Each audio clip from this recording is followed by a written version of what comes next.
good bowl of like a udon or ramen soup. I love like a good homemade bone broth and like fresh noodles. There's only a few places where you can get that kind of thing, and mostly it's in New York. I swear I had a bowl from this one restaurant and it cured me of a cold. It literally, I walked in there with the start of a cold and it cured me while I was walking out.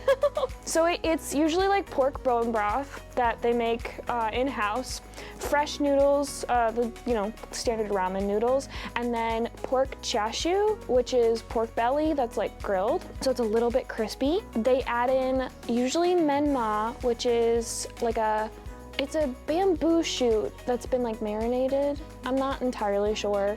I just know it's called menma.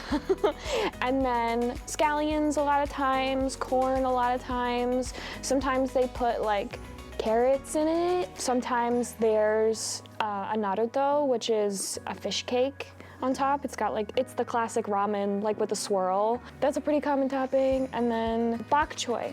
Bok choy is really common as well, which I really like it with a ramen.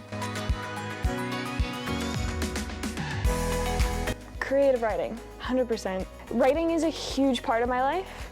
Art is too, but I would like to consider myself an author. I've been writing since 2nd grade. I have a novel that's almost complete. It needs to be kind of reviewed by a professional editor to catch the grammar mistakes that I don't know. But I'm actually working on the sequel now, and I hope to get it published, probably locally published, like a hybrid situation, so that I'm not selling my rights away, but also I can get my book out there and actually be an author. So I'd love to teach a class like creative writing and like the writing process and my writing process. I think the biggest thing that has changed me is the realization that perfect is impossible. I got that a lot from teachers because in school I was total perfectionist. Like I was to a fault perfectionist, and a lot of them would like sit down with me and be like, listen, you're not going to be able to get it 100% every time. And it took a really long time for that to set in. It took a really, really long time for me to actually accept that as a reality.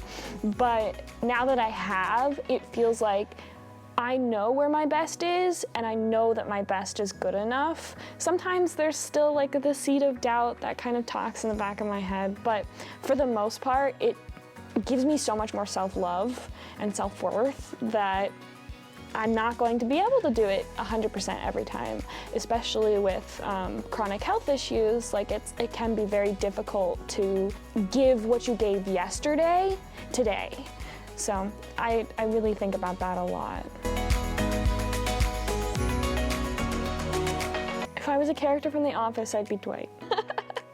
That sounds almost offensive, but it's the chaos that I love of it.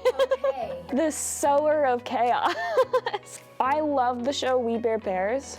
I so identify with Ice Bear also. It depends on the day, because it's funny because like a Dwight and an Ice Bear are very different, but somehow I am both.